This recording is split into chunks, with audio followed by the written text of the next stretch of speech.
नमस्कार छात्रों, मैं हिंदी अध्यापक श्री विजय अशोक गवई शिव छत्रपति शिक्षण संस्था द्वारा संचालित राजर्षि शाहू महाविद्यालय स्वायत्त लातूर के हिंदी विभाग की ओर से आप सभी छात्रों का हार्दिक स्वागत करता हूं।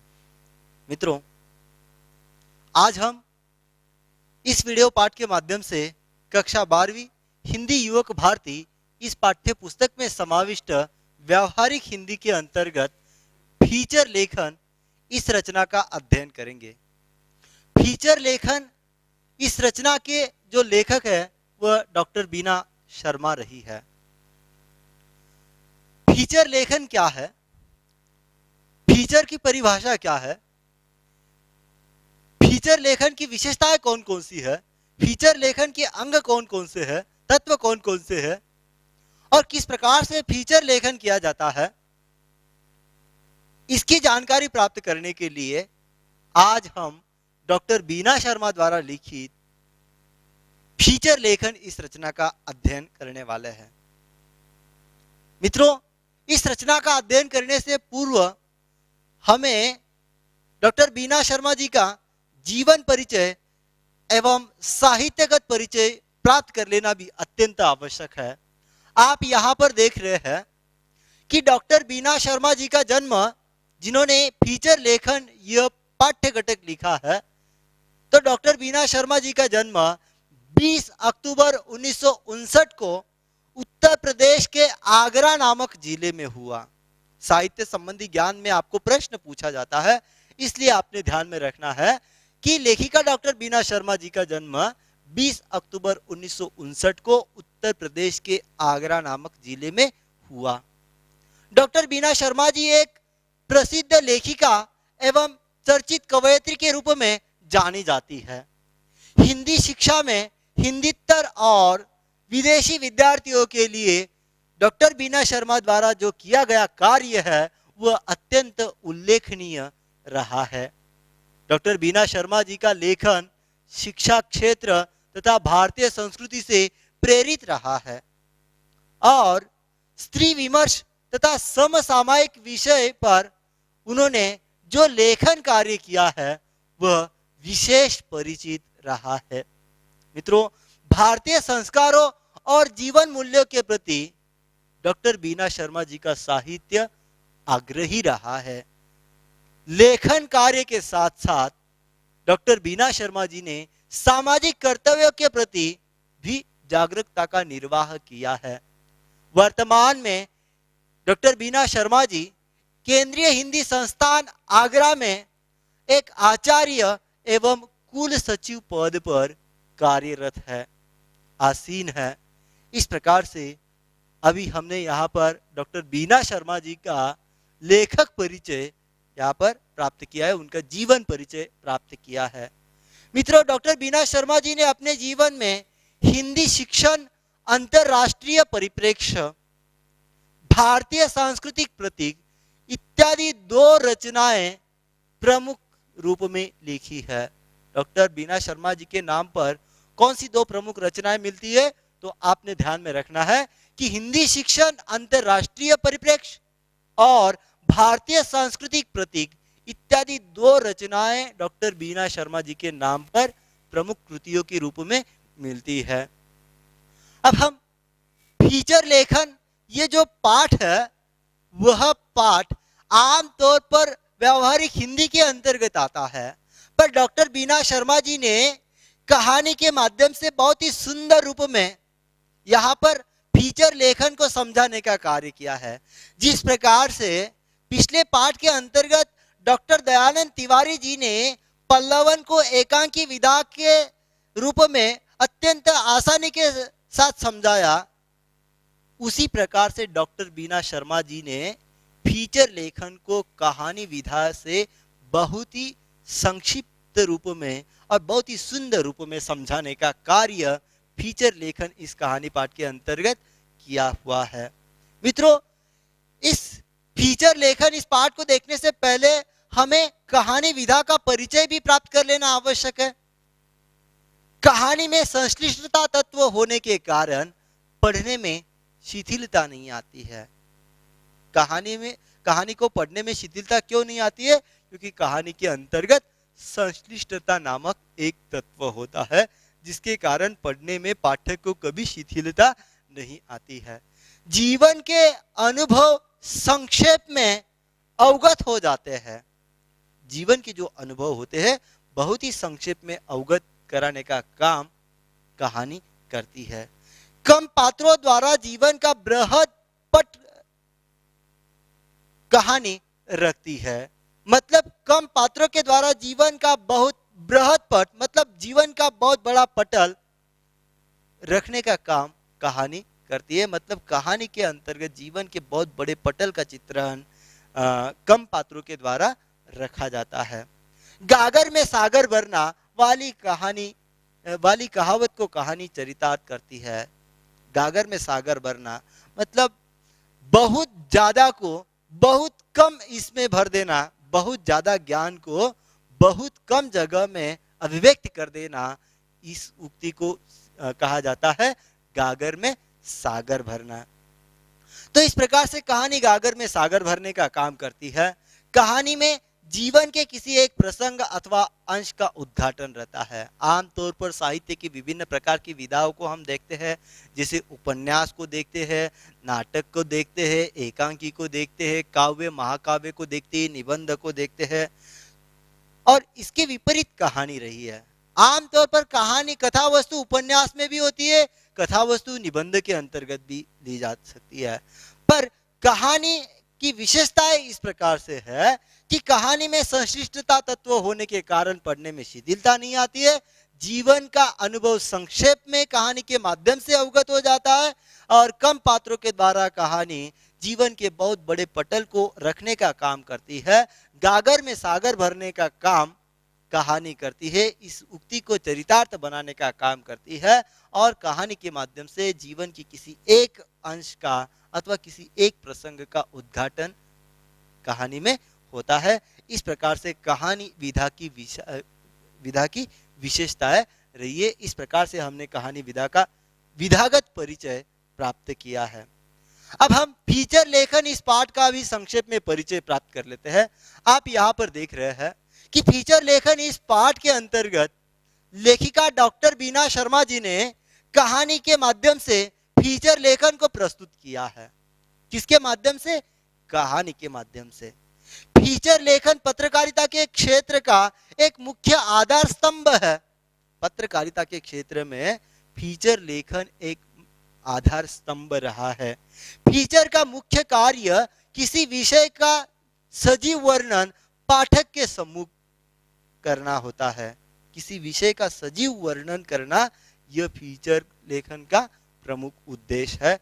प्रस्तुत पाठ में मतलब प्रस्तुत कहानी पाठ के अंतर्गत लेखिका ने फीचर लेखन यहाँ पर हमें समझाने का काम किया है। प्रस्तुत पाठ में फीचर लेखिका स्नेहा के माध्यम से फीचर लेखन का स्वरूप, फीचर लेखन की विशेषताएं आदि पर प्रकाश डालने का कार्य किया गया है। लेखिका स्नेहा के माध्यम से या फीचर लेखन की विशेषताओं के ऊपर, फीचर लेखन के स्वरूप के ऊपर बहुत ही सरलता के साथ प्रकाश डालती है। साथ ही साथ लेखिका ने इस तथ्य को भी हमारे सामने रखने का कार्य फीचर लेखन इस पाठ के माध्यम से किया है कि फीचर लेखन का क्षेत्र रोजगार का माध्यम बन सकता है और समाज के सम्मुख सच्चाई का दर्पण बन सकता है। मित्रों, अगर सही रूपों में फीचर लेखन को हम अच्छी तरह से अवगत कर लेते हैं, इसका ज्ञान अच्छी तरह से प्राप्त कर लेते हैं, तो पत्रकारिता के क्षेत्र में हमें फीचर लेखन करके ही एक अच्छा रोजगार उपलब्ध हो सकता है, रोजी रोटी का अवसर उपलब्ध हो सकता है। इस प्रकार की बात भी डॉक्टर बीना शर्मा जी फीचर लेखन इस पाठ के माध्यम से हमें संदेश देना चाहती है। तो आइए लेखिका बीना शर्मा जी फीचर लेखन इस पाठ के अंतर्गत क्या कहती है, इसकी जानकारी प्राप्त कर लेते हैं। लेखिका डॉक्टर बीना शर्मा जी यहाँ पर कहती है कि आज स्नेहा बहुत आनंदित थी। आज स्नेहा बहुत आनंदित थी और गर्व की भावना से भरा हुआ था। उन सब की आंखों में स्नेहा के लिए स्नेह का भाव झर रहा था, मतलब प्रेम का भाव प्रदर्शित हो रहा था। पत्रकारिता फीचर लेखन के लिए दिए जाने वाले सर्वश्रेष्ठ फीचर लेखन के राष्ट्रीय पुरस्कार से स्नेहा जी को सम्मानित किया गया। आज उसके परिवार द्वारा इसी के उपलक्ष्य में छोटी सी पार्टी दी जा रही थी। स्नेहा के पति, उसकी बेटी प्रिया, उसका बेटा नैतिक और उसके सास ससुर जी उन्हें बधाई दे रहे थे। इतना सारा आदर और स्नेह पाकर स्नेहा की आंखें छलछला आई। मतलब स्नेहा की आंखों में आनंद से भरे आनंद आश्रु आ गए। आंसुओं की छलछलाहट में उसके फीचर लेखन की पूरी यात्रा झलक आई। मतलब जब उसकी आंखों के अंतर्गत आंसू आ गए तब फीचर लेखन की पूरी यात्रा उनके आंखों के सामने आ गई। बीए कर लेने के पश्चात पिताजी ने स्नेहा से पूछा था, अब आगे क्या करना चाहती हो? मैंने तो लड़का देखना शुरू कर दिया है। तब स्नेहा ने हंसकर अपने पिताजी से उत्तर दिया, पापा मैं पत्रकारिता का कोर्स करना चाहती हूं, मुझे न्यूज चैनल देखना अच्छा लगता है। मां ने भी स्नेहा की इस इच्छा का समर्थन किया था। स्नेहा ने पत्रकारिता का कोर्स ज्वाइन कर दिया।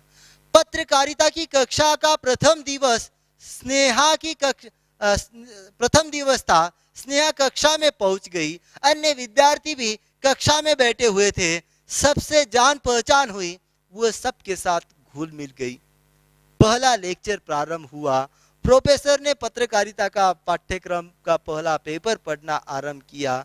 विषय था फीचर लेखन। देखिए, अब इस परिच्छेद को जो मैंने आपके सम्मुख पढ़कर बताया, इस परिच्छेद के माध्यम से कुछ प्रश्न हमारे सामने निर्माण होते हैं। आज स्नेहा जी बहुत प्रसन्न क्यों थी?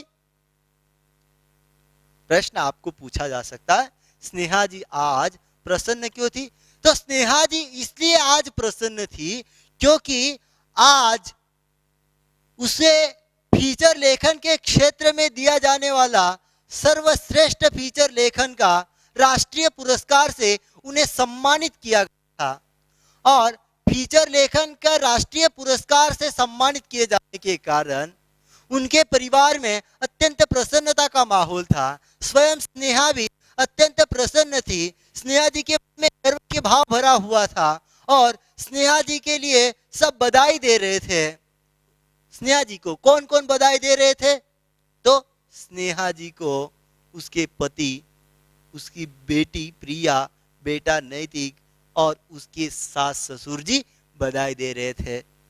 कौन कौन बधाई दे रहे थे? स्नेहा जी के पति, स्नेहा जी की बेटी प्रिया, स्नेहा जी का बेटा जिसका नाम नैतिक है और उसके सास ससुर जी स्नेहा जी को राष्ट्रीय पुरस्कार फीचर लेखन के ऊपर जब दिया गया, सर्वश्रेष्ठ फीचर लेखन का राष्ट्रीय पुरस्कार जब स्नेहा जी को दिया गया, तब स्नेहा जी को स्नेहा जी के पति, उसका बेटा, उसकी बेटी, उसके सास ससुर जी उन्हें बधाई दे रहे थे। और स्नेहा जी के आंखों में अपने परिवार के लोगों के द्वारा जब बधाई दी जा रही थी तब आनंद आश्रु आ गए थे, प्रसन्नता के आंसू आ गए थे। और स्नेहा जी अपने आनंद भरे आंसू से यह सोच में विलीन हो गई कि किस प्रकार से उन्होंने फीचर लेखन की यात्रा की शुरुआत की थी और किस प्रकार से उन्होंने फीचर लेखन का कार्य किया और किस प्रकार से आज वह पत्र पुरस्कार मिलने तक पहुंची। तो मित्रों, स्नेहा जी याद करती है कि किस प्रकार से उन्होंने अपने जीवन में बीए किया और बीए करते ही उनके पिताजी ने स्नेहा जी को पूछा कि अब आप आगे क्या करना चाहती हो? मैंने तो आपके लिए लड़का देखना शुरू किया है, मतलब आपकी तो हम शादी करना चाहते हैं। तब स्नेहा जी ने अपने पिताजी को उत्तर दिया था कि पापा मैं पत्रकारिता के क्षेत्र में पत्रकारिता का कोर्स करना चाहती हूँ। पापा मैं पत्रकारिता का कोर्स करना चाहती हूँ क्योंकि मुझे न्यूज चैनल देखना अच्छा लगता है। और जब स्नेहा जी ने इस प्रकार की बात बताई अपने पिताजी को कि पापा मैं पत्रकारिता का कोर्स करना चाहती हूँ, तब उसकी इच्छा का स्नेहा जी की माँ ने भी समर्थन किया, मतलब उनका साथ दिया।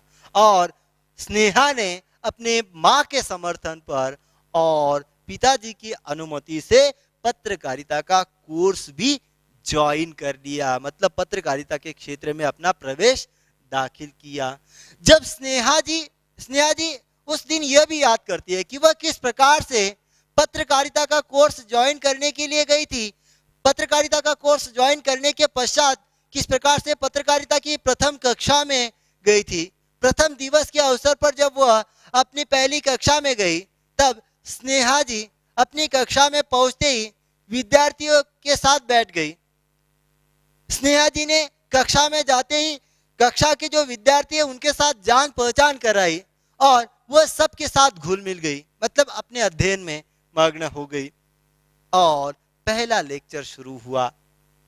पहले लेक्चर के अंतर्गत कक्षा में प्रोफेसर आए और प्रोफेसर ने आते ही पत्रकारिता का पहला पाठ्यक्रम पढ़ाना प्रारंभ कर दिया।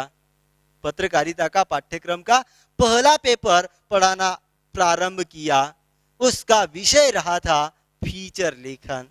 पत्रकारिता का पाठ्यक्रम का पहला पेपर कौन सा था? तो फीचर लेखन का रहा था।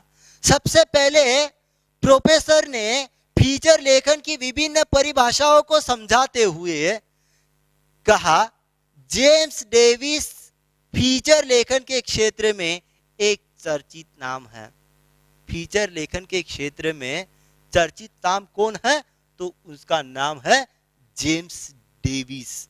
याद रखना है आपने। प्रोफेसर ने उपस्थित छात्रों को समझाया कि जेम्स डेविस यह फीचर लेखन के क्षेत्र में एक चर्चित नाम है और जेम्स डेविस जी कहते हैं कि फीचर समाचारों को एक नया आयाम देता है। फीचर समाचारों को एक नया आयाम देता है, उनका परीक्षण करता है। फीचर क्या करता है? समाचारों को एक नया आयाम देता है, उनका परीक्षण करता है, विश्लेषण करता है तथा उन पर नया प्रकाश डालता है। इस प्रकार का कार्य जेम्स डेविस की परिभाषा प्रोफेसर ने विद्यार्थियों के सामने पढ़कर सुनाए। अब देखिए, जिस कक्षा के अंतर्गत स्नेहा जी बैठी थी, प्रोफेसर आया। प्रोफेसर ने आते ही पत्रकारिता के पाठ्यक्रम का पहला पेपर पढ़ाना प्रारंभ किया, जिसका नाम था फीचर लेखन। और प्रोफेसर ने विद्यार्थियों को बताया कि जेम्स डेविस यह फीचर लेखन के क्षेत्र में एक प्रसिद्ध नाम है और फीचर समाचारों को एक नया आयाम देता है, उनका परीक्षण करता है, उनका विश्लेषण करता है तथा उन पर नया प्रकाश डालता है। इस प्रकार से जेम्स डेविस की परिभाषा यहाँ पर प्रोफेसर ने कक्षा के अंतर्गत स्नेहा जी और उनके सहपाठियों को सुनाई। स्नेहा की पत्रकारिता और विशेष रूप में फीचर लेखन में काफी रुचि रही थी, इसलिए स्नेहा ने अपने प्रोफेसर से कहा, सर, पीडी टंडन ने भी फीचर लेखन को परिभाषित किया है। पीडी टंडन ने भी फीचर लेखन को परिभाषित किया है। हाँ, पीडी टंडन कहते हैं फीचर किसी गद्य गीत की भांति होता है। फीचर किसकी भांति होता है? तो गद्य गीत की भांति होता है, जो बहुत लंबा, नीरस और गंभीर नहीं होना चाहिए। अर्थात फीचर किसी विषय का मनोरंजक शैली में विस्तृत विवेचन होता है। देखिए, डॉक्टर पीडी टंडन ने फीचर लेखन की कौन सी परिभाषा समझाई है? तो आपने ध्यान रखना है कि doctor PD Tandon ji feature लेखन के संदर्भ में बताते हैं कि फीचर किसी गद्य गीत की भांति होता है, बहुत लंबा और नीरस तथा गंभीर नहीं होना चाहिए। अर्थात फीचर किसी विषय का मनोरंजनात्मक शैली में विस्तृत विवेचन होता है। इस प्रकार की परिभाषा डॉक्टर पीडी टंडन की रही है, जो स्नेहा जी ने यहाँ पर उसे उजागर करने का कार्य किया है। स्नेहा इन परिभाषाओं को रटते रटते सब समझ गई थी कि फीचर समाचार पत्र का प्राण तत्व होता है। एक वाक्य में उत्तर लिखिए। इस प्रकार का प्रश्न पूछा जाता है कि समाचार पत्र का प्राण तत्व क्या होता है? तो आपने ध्यान में रखना है कि फीचर समाचार पत्र का प्राण तत्व होता है। पाठक की प्यास बुझाने, घटना की मनोरंजनात्मक अभिव्यक्ति करने की कला का नाम ही फीचर है ना। पाठक की प्यास बुझाने, घटना की मनोरंजनात्मक अभिव्यक्ति करने की कला का नाम क्या होता है? तो फीचर लेखन है। इस प्रकार की बात आपने याद रखना है मित्रों। इसके ऊपर मतलब व्यावहारिक हिंदी के अंतर्गत जो भी पाठ्य घटक रखे गए हैं उसके ऊपर 4 अंकों के लिए वैकल्पिक प्रश्न पूछे जाते हैं। तब हमें इस प्रकार से एक एक पंक्ति में क्या कहा गया है वो हमें याद रखना अत्यंत आवश्यक है। तो फीचर लेखन क्या है? तो समाचार पत्र का प्राण तत्व है। फीचर लेखन क्या है? समाचार पत्र का प्राण तत्व। और पाठक की प्यास बुझाने का काम, घटना के मनोरंजनात्मक अभिव्यक्ति करने का नाम ही फीचर है। वह एक कला रही है। इस प्रकार से स्नेहा जी ने किस प्रकार से फीचर लेखन की परिभाषाओं को रट्टा मार मार कर समझ लिया था, इस प्रकार की बात को वह याद करती है। कब? जब उसको पत्रकारिता के क्षेत्र में फीचर लेखन का उत्कृष्ट फीचर लेखन का राष्ट्रीय पुरस्कार दिया गया था। तब सब इन बातों को वह याद करती है कि किस प्रकार से उन्होंने बीए करते ही उनके पिताजी ने शादी की बात कही थी कि आपके लिए तो हमने लड़का देखना शुरू कर दिया है, अब आप आगे क्या करना चाहती हो। और उस समय किस प्रकार से उन्होंने हंसकर स्नेहा जी ने अपने पिता को बताया था कि मैं पत्रकारिता का कोर्स करना चाहती हूँ। और उसका समर्थन उनकी माँ ने भी किया था। किस प्रकार से वह कक्षा के प्रथम दिवस के अवसर पर पहली बार कक्षा में गई थी और किस प्रकार से प्रोफेसर ने आकर उनको फीचर लेखन के संदर्भ में पाठ्यक्रम पढ़ाना प्रारंभ किया। पत्रकारिता के पहले पेपर का नाम था फीचर लेखन। और फीचर लेखन की परिभाषाएं आते ही किस प्रकार से प्रोफेसर समझा रहे थे। James Davis, doctor PD Tandon की परिभाषाएं उन्होंने पढ़ाई। और इन सारी परिभाषाओं को स्नेहा जी ने बहुत ही रट्टा मार मार कर किस प्रकार से याद किया था, इस बात को आज वह अपने आनंद अश्रु भरकर याद करती है। जब वह अपने कल्पना में खोई होती है तभी उन्हें उनकी बेटी द्वारा कहा जाता है, मम्मी चलिए ना, हॉल में सभी आपकी प्रतीक्षा कर रहे हैं। प्रिया के इन शब्दों से स्नेहा अपने आप में लौटी और बेटी प्रिया उसे चलने के लिए कर रही थी। देखिए स्नेहा जी की बेटी प्रिया जी उनको सभागार में चलने के लिए कर रही थी। और उस समय कल्पना से स्नेहा जी बाहर आई थी। और उस समय स्नेहा जी ने कहा था, अरे हाँ प्रिया चल रही हूँ। कहती हूँ स्नेहा अपने घर के हॉल में प्रविष्ट हुई। हॉल में स्नेहा के पति, बेटा, सास ससुर, करीबी रिश्तेदार तथा पत्रकार मित्र उपस्थित है। तभी हॉल में प्रविष्ट होते ही एक व्यक्ति को देखकर स्नेहा जी की आंखें फटी की फटी रह गई। वह व्यक्ति देश के विख्यात समाचार पत्र के संपादक थे। जब स्नेहा जी ने हॉल में प्रवेश किया तब हॉल के अंतर्गत कौन कौन उपस्थित थे, इस प्रकार का आकलन करने के लिए प्रश्न पूछा जा सकता है। तो हॉल के अंतर्गत कौन कौन उपस्थित थे, स्नेहा जी की आंखें फटी की फटी क्यों रह गई, इस प्रकार का भी प्रश्न पूछा जा सकता है। तब जब स्नेहा जी की बेटी प्रिया ने उनको हॉल के अंतर्गत बुलाया तब स्नेहा जी ने हॉल में प्रवेश करते ही देखा कि उस हॉल के अंतर्गत उनके पति, उनका बेटा, उनके सास ससुर और उनके करीबी रिश्तेदार उपस्थित थे। साथ ही साथ उनका एक ऐसा पत्रकार मित्र उपस्थित थे जिन्हें देखकर स्नेहा जी की आंखें फटी की फटी रह गई। वह व्यक्ति देश के विख्यात समाचार पत्र के संपादक रहे थे और उनके मित्र थे। उनके ऐसे देश के विख्यात समाचार पत्र के संपादक अपने मित्र को देखते ही स्नेहा जी की आंखें फटी की फटी रह गई। इस प्रकार का उत्तर आप यहाँ पर लिख सकते हैं।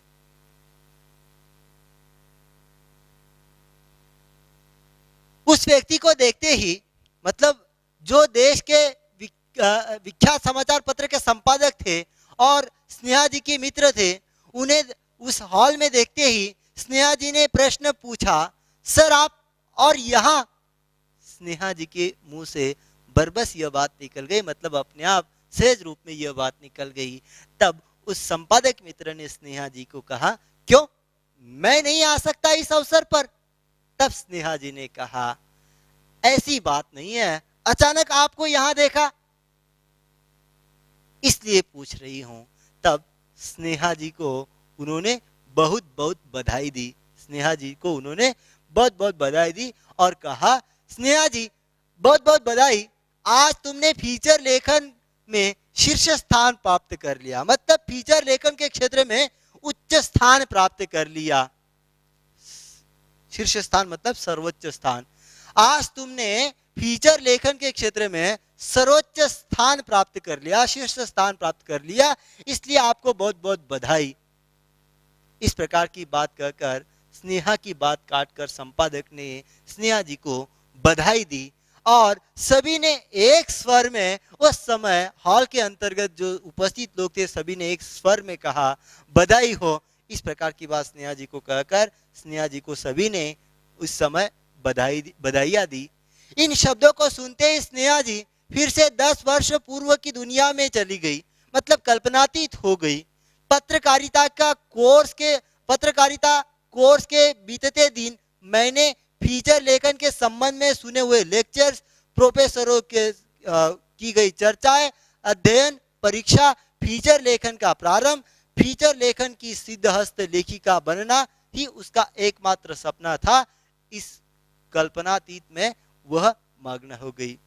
स्नेहा जी को जब सर्वश्रेष्ठ राष्ट्रीय पुरस्कार मिला फीचर लेखन के क्षेत्र में, तब स्नेहा जी के मित्र ने, संपादक मित्र ने जब स्नेहा जी को बधाइयां दी और हॉल के सभी लोगों ने बधाइयां दी, तब स्नेहा जी ने कौन कौन सी कल्पना करने लगी कि वह कल्पनाएं करने लगी कि किस प्रकार से उन्होंने पत्रकारिता का कोर्स ज्वाइन किया था और किस प्रकार से पत्रकारिता का अध्ययन करते करते दिन महीने बीतने लगे, किस प्रकार से वह प्रतिदिन फीचर लेखन के संदर्भ में अपने प्रोफेसरों के, अपने अध्यापकों के लेक्चर सुनती थी, किस प्रकार से प्रोफेसरों के साथ वह चर्चा करती थी, किस प्रकार से वह फीचर लेखन के संदर्भ में अध्ययन करती थी, किस प्रकार से परीक्षाएं देती थी, किस प्रकार से फीचर लेखन का प्रारंभ उन्होंने किया था, किस प्रकार से वह ये सारा कार्य करते हुए फीचर लेखन की एक सिद्धहस्त लेखिका बन गई।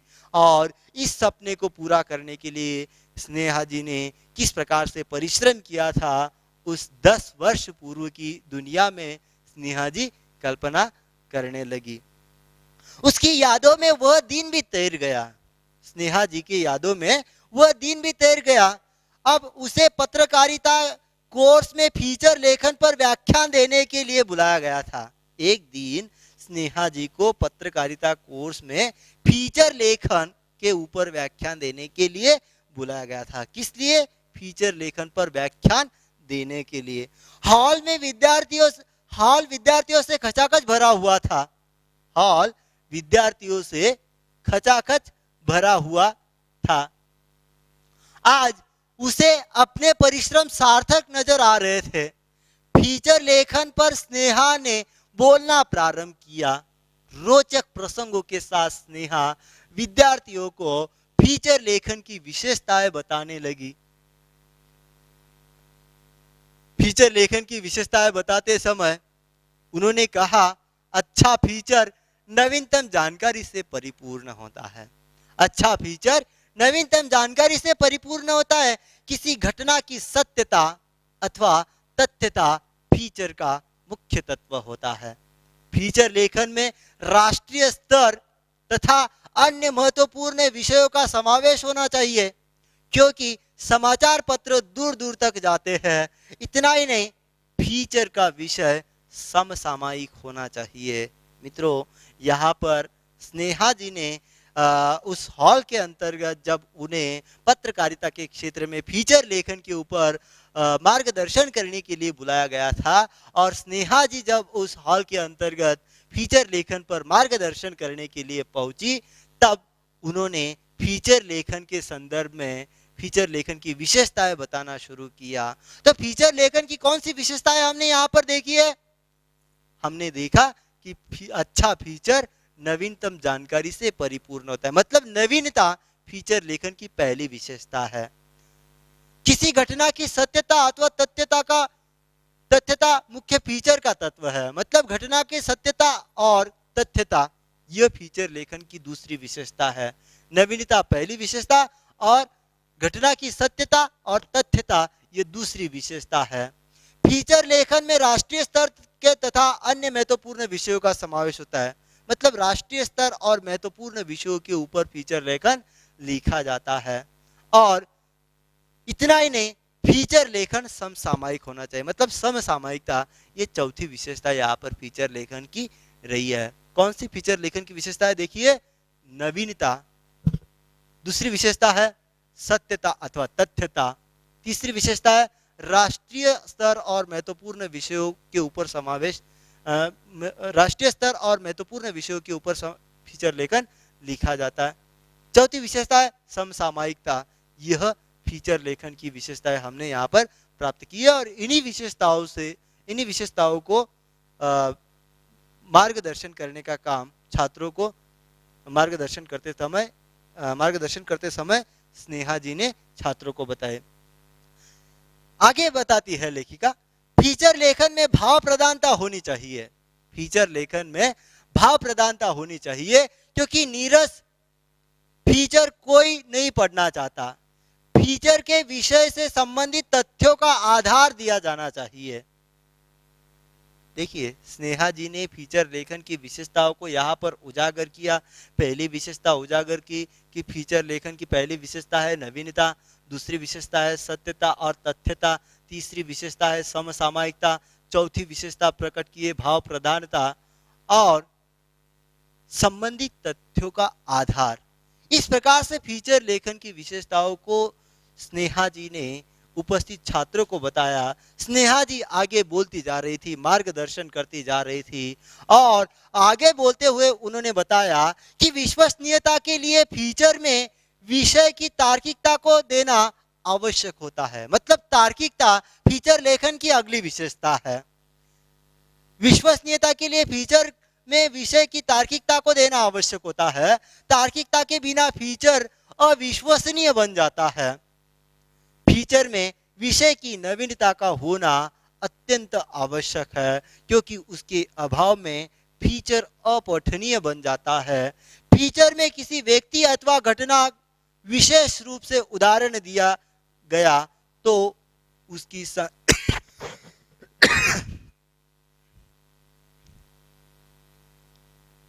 तो आनंद भैया 1 मिनट बंद करना।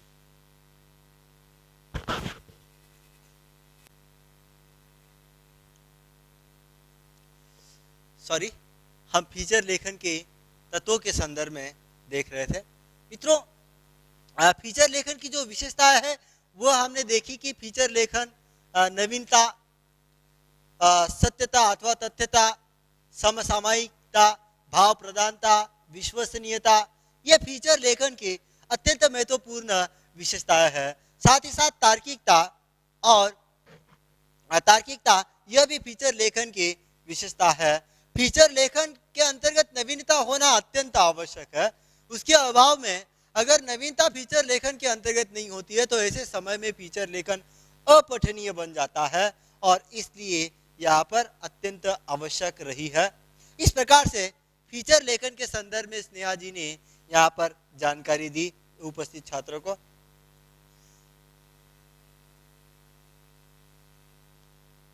स्नेहा जी आगे बोलती है कि पाठक की मानसिक योग्यता और शैक्षणिक पृष्ठभूमि को ध्यान में रखकर फीचर लेखन किया जाना चाहिए। किसको ध्यान में रखकर फीचर लेखन किया जाइए? तो पाठक की मानसिक योग्यता और शैक्षिक पृष्ठभूमि को ध्यान में रखकर फीचर लेखन किया जाना चाहिए। एक वाक्य में प्रश्न पूछा जा सकता है कि फीचर लेखन इसकी मानसिकता को ध्यान में रखकर की जानी चाहिए। तो किसकी मानसिकता?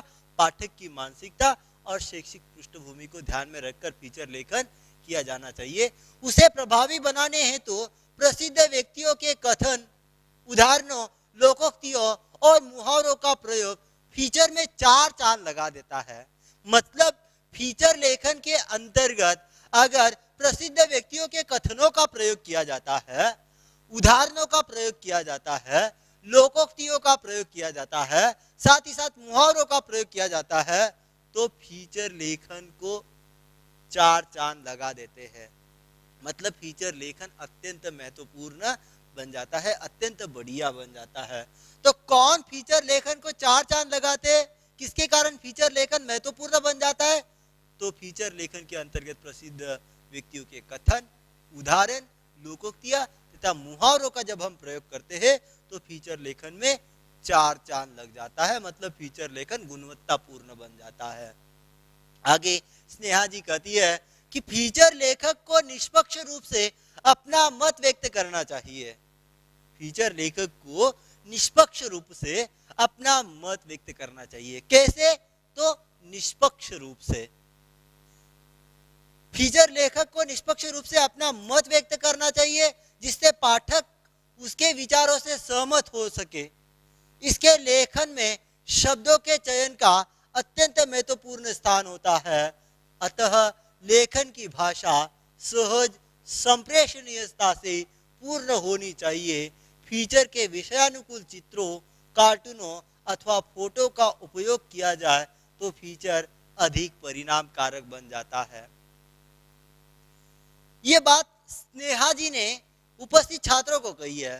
तो इसके आधार पर कौन फीचर को अत्यधिक परिणाम कारक बना देता है? तो अभी हमने देखा कि फीचर के अनुकूल, विषयानुकूल अगर हम चित्रों का प्रयोग करते हैं, कार्टूनों का प्रयोग करते हैं अथवा फोटो का उपयोग करते हैं तो ये विषयानुकूल चित्रण, कार्टून और फोटो का उपयोग तथा सहज सरल संप्रेषणीय भाषा, ये फीचर लेखन को अत्यधिक परिणाम कारक बना देते हैं। इस प्रकार से प्रत्येक फीचर लेखक ने निष्पक्ष रूप से अपना काम करना चाहिए, जिससे पाठक से विचारों से वह सहमत होना चाहिए। शब्दों का चयन करते समय हमने फीचर लेखन की भाषा शैली कैसी होनी चाहिए? तो सहज सरल संप्रेषणीय फीचर लेखन की भाषा होनी चाहिए। और सहजता संप्रेषणीयता से जब फीचर लेखन परिपूर्ण होता है, विषयानुकूल चित्रों का, कार्टूनों का अथवा फोटो का उपयोग किया जाता है तो फीचर अत्यधिक परिणाम कारक बन जाता है। इस प्रकार की बात स्नेहा जी उपस्थित छात्रों को कहती है। तो आपने भी ध्यान में रखना है कि ये तत्व फीचर लेखन को परिणाम कारक बनाते हैं। आप यहाँ पर फीचर लेखन के महत्वपूर्ण बिंदु भी देख रहे हैं।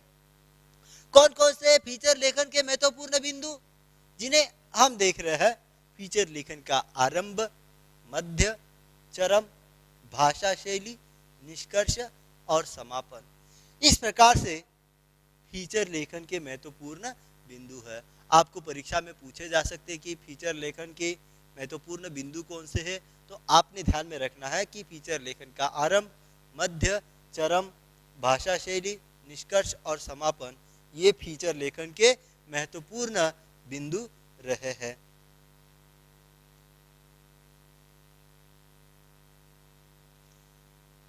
विद्यार्थियों को मार्गदर्शन करते हुए स्नेहा जी कहती है, स्नेहा जी अपने रो में बोलती जा रही थी, तभी एक विद्यार्थी मतलब स्नेहा जी के महत्वपूर्ण बिंदुओं के ऊपर फीचर लेखन कैसे परिणाम कारक बनता है, फीचर लेखन क्या है, इसके संदर्भ में जब स्नेहा जी बोल रही थी तभी एक विद्यार्थी ने अपना हाथ उठाकर ऊपर उठाते हुए कहा, मैडम आपने बहुत ही सुंदर तरीके से फीचर लेखन की विशेषताओं पर प्रकाश डाला है। आपने बहुत ही सुंदर रूप में फीचर लेखन की विशेषताओं के ऊपर प्रकाश डाला है। अच्छा, तो आप लोगों को अब पता चला, स्नेहा जी बताती है कि आप लोगों को अब पता चला, आपका और कोई प्रश्न है? स्नेहा जी ने आश्वस्त करते हुए विद्यार्थियों को पूछा। तब विद्यार्थियों ने बताया कि मैडम, एक विद्यार्थी ने बताया, मैडम मेरा यह प्रश्न है कि फीचर किन किन विषयों पर लिखा जाता है? फीचर किन किन विषयों पर लिखा जाता है और फीचर के कितने प्रकार होते हैं? फीचर के कितने प्रकार होते हैं? तब स्नेहा जी ने उस छात्र को आश्वस्त करते हुए कहा, बहुत अच्छा, देखिए फीचर किसी विशेष घटना व्यक्ति, जीव जंतु, तीज त्योहार, दिन, स्थान, प्रकृति, परिवेश से संबंधित व्यक्तिगत अनुभूतियों पर आधारित आलेख होता है। इस आलेख को कल्पनाशीलता, सृजनात्मक कौशल्य के साथ मनोरंजन और आकर्षक शैली में प्रस्तुत किया जाता है। अब देखिए, स्नेहा जी को एक प्रश्न पूछा गया कि फीचर कौन कौन से विषयों पर लिखा जाता है। आपको भी परीक्षा के अंतर्गत प्रश्न पूछा जाएगा आकलन कृति के अंतर्गत कि फीचर इन विषयों पर लिखा जाता है, फीचर लेखन इन विषयों पर किया जाता है, इस प्रकार का प्रश्न पूछा जाता है। तब आपने ध्यान में रखना है कि फीचर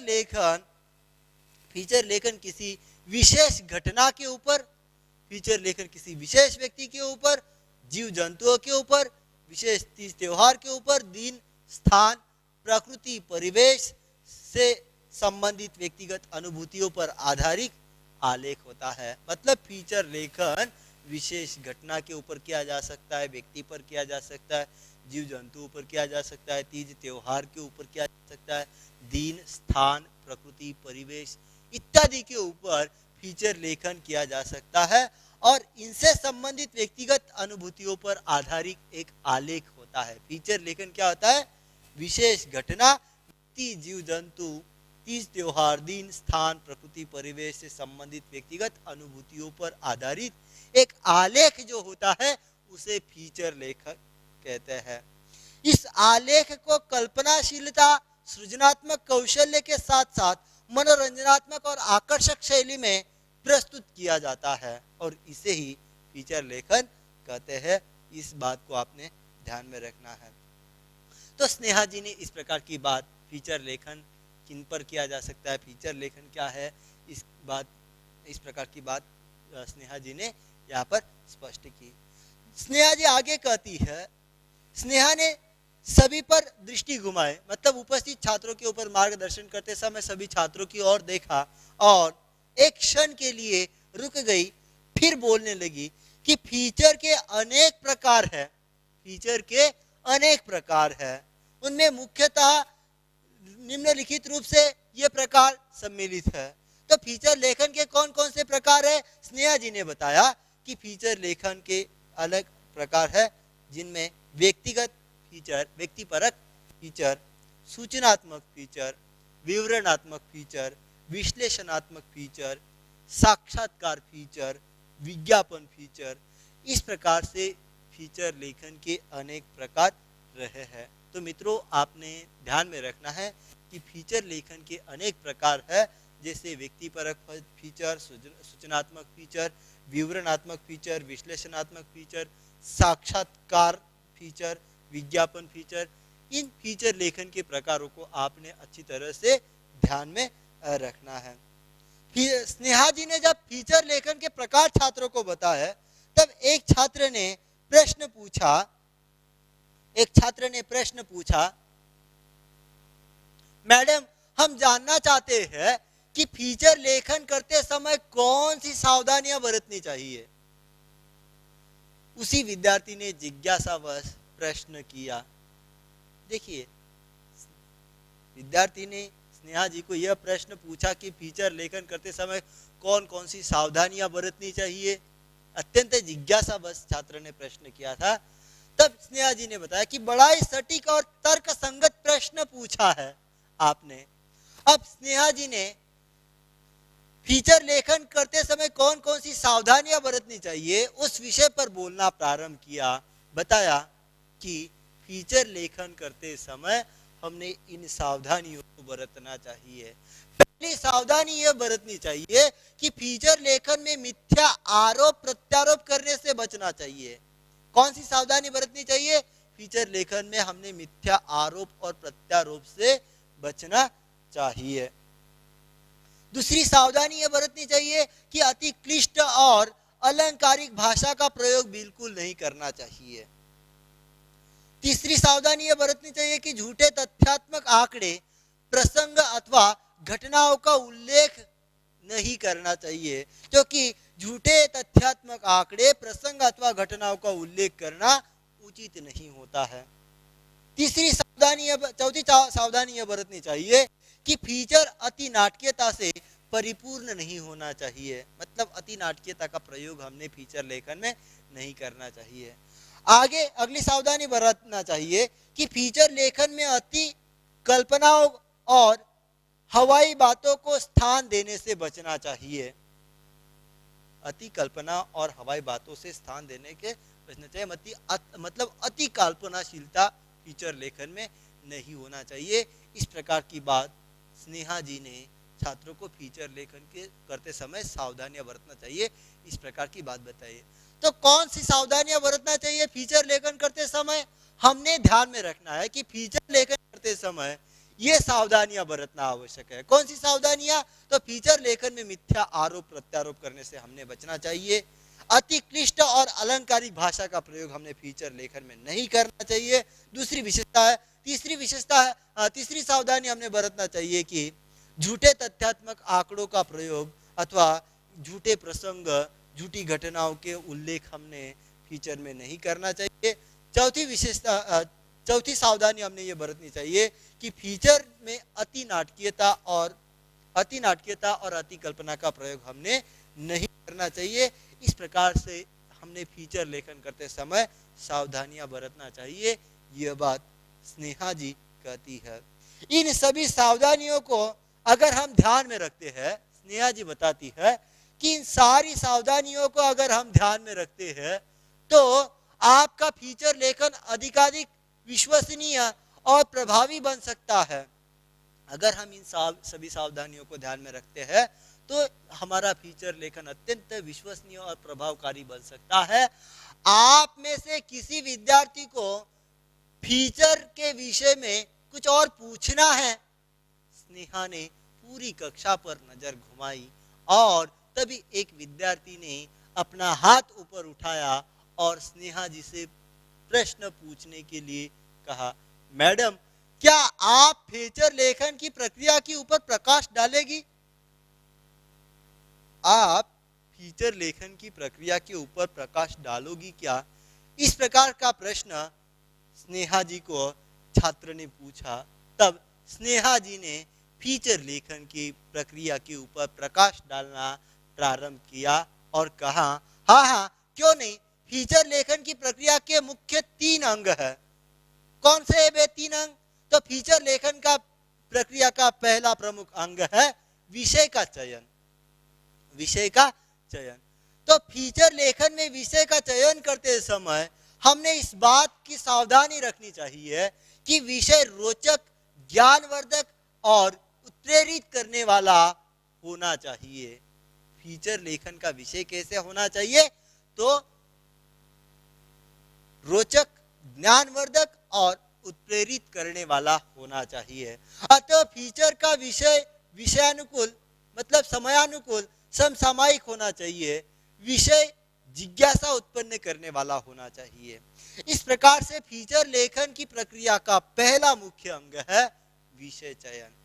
तो विषय चयन के अंतर्गत हमने कौन सी बात ध्यान में रखना है कि फीचर लेखन का विषय चयन करते समय हमने ध्यान में रखना है कि फीचर लेखन का विषय रोचक होना चाहिए, ज्ञानवर्धक होना चाहिए, पाठकों को उत्प्रेरित करने वाला होना चाहिए, समसामयिक होना चाहिए, समयानुकूल होना चाहिए। ऐसा अगर फीचर का विषय होता है तो वह पाठक के अंतर्गत जिज्ञासा उत्पन्न कराता है। इस प्रकार से फीचर लेखन प्रक्रिया का पहला प्रमुख अंग है विषय का चयन। इस प्रकार की बात स्नेहा जी ने समझाई। अगला प्रमुख अंग है सामग्री का संकलन। सामग्री का संकलन, इस विषय पर बोलते समय स्नेहा जी कहती है कि फीचर लेखन में विषय से संबंधित सामग्री का संकलन करना यह एक महत्वपूर्ण अंग है। उचित जानकारी और अनुभव के अभाव में लिखा गया फीचर नीरस हो सकता है। विषय से संबंधित उपलब्ध पुस्तकों, पत्र पत्रिकाओं से सामग्री जुटाने के अलावा बहुत सी सामग्री लोगों से मिलकर कई स्थानों पर जाकर जुटानी पड़ती है। इस प्रकार से फीचर लेखन की प्रक्रिया का यहाँ पर दूसरा अंग रहा है। तो फीचर लेखन की सामग्री का संकलन हमने कैसे करना चाहिए? आपको आकलन कृति में प्रश्न पूछा जाता है। तो फीचर लेखन की सामग्री का संकलन हम कैसे करेंगे? तो मित्रों, फीचर लेखन की सामग्री का संकलन करने के लिए हमें विभिन्न विषय से संबंधित पुस्तकों को पढ़ना आवश्यक है। पत्र पत्रिकाओं से हमने अध्ययन सामग्री जुटाना आवश्यक है। इतना ही नहीं, इसके अलावा भी बहुत सी सामग्री हमें लोगों के पास जाकर उनसे साक्षात्कार लेकर यह जानकारी प्राप्त करनी है। साथ ही साथ कई स्थानों पर जाकर हमें वह सामग्री जुटानी पड़ेगी। इस प्रकार से फीचर लेखन की प्रक्रिया का दूसरा अंग सामग्री संकलन रहा है। फीचर लेखन की प्रक्रिया का तीसरा प्रमुख अंग है फीचर योजना। फीचर योजना, फीचर लिखने से पहले फीचर का एक योजनाबद्ध ढांचा बनाना चाहिए, मतलब एक विशिष्ट प्रारूप बनाना चाहिए। इस प्रकार की बात स्नेहा जी ने यहाँ पर कही है। तो देखिए, स्नेहा जी ने फीचर लेखन के प्रमुख 3 अंग बताया है। एक पहला विषय का चयन, दूसरा सामग्री का संकलन और तीसरा फीचर योजना। इस प्रकार से फीचर की प्रक्रिया के 3 अंग रहे हैं। इन 3 अंगों को हमने अच्छी तरह से ध्यान में रखना है। स्नेहा जी छात्रों को कहती है कि अपने इस मंतव्य के साथ साथ स्नेहा जी विद्यार्थियों की जिज्ञासा को देखना चाह रही थी। तभी एक विद्यार्थी का ऊपर उठा हुआ हाथ स्नेहा को दिखाई दिया और स्नेहा जी ने उसे प्रश्न पूछने के लिए कहा, फीचर के कितने सोपान अथवा चरण होते हैं जिसके आधार पर फीचर लिखा जाता है? विद्यार्थी ने प्रश्न किया। देखिए, स्नेहा जी ने जब उस छात्र को प्रश्न पूछने के लिए कहा, तब उस छात्र ने प्रश्न पूछा कि मैडम, फीचर लेखन के कितने सोपान होते हैं, कितने चरण होते हैं और किसके आधार पर यह फीचर लेखन लिखा जाना चाहिए? इस प्रकार का प्रश्न पूछा। मित्रों, यहाँ तक हमने फीचर लेखन के जो अंग है, 3 अंग, इनके बारे में जानकारी प्राप्त की है। फीचर लेखन की अन्य विशेषताओं के संदर्भ में जानकारी प्राप्त की है। यहाँ पर समय की गरिमा को देखते हुए हम रुकते हैं। जल्द ही हम अगली तासिका के अंतर्गत फीचर लेखन का अगला विभाग हम देखेंगे। धन्यवाद।